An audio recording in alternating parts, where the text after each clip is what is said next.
नमस्कार, हम डिम्पल मिश्रा स्वागत करतनी रौरा सबके अपना चैनल पे। आज हम आप सब खातिर लेके आए बनी अच्छा सा प्यारा सा जनेऊ के गीत। आप सब ये जनेऊ गीत सुनी सब है। अगर ये गीत पसंद आए तो लाइक सब्सक्राइब शेयर करें और कमेंट करके बताएं कि ये गीत आप सबके कैसा लागल। काशी में खाड़ बरुआ बाबा बाबा पुकारेले, काशी में खाड़ बरुआ पापा पापा पुकारेले। अरे काशी में खाड़ बरुआ चाचा चाचा पुकारेले, बाबा कई दीना हमारो जनेऊआ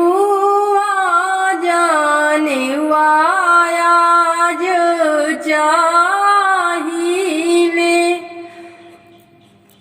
पापा कई दीना हमारो जनेऊआ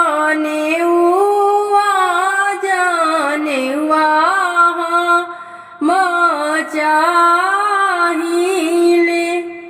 नौवत बड़े बाबू काशी में भी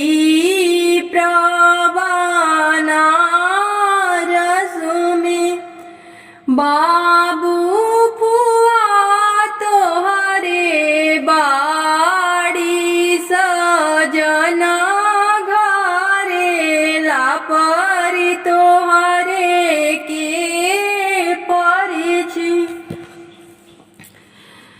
नौवा जे बाड़े काशी में भी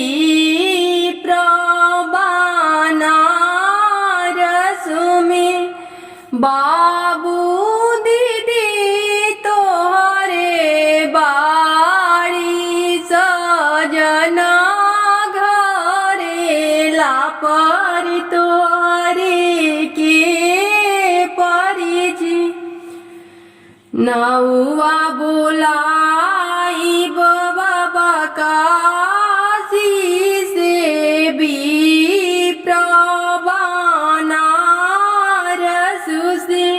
बाबा फुआ बोलाई बस जना घर से लापर हमारो फुआ परिछि।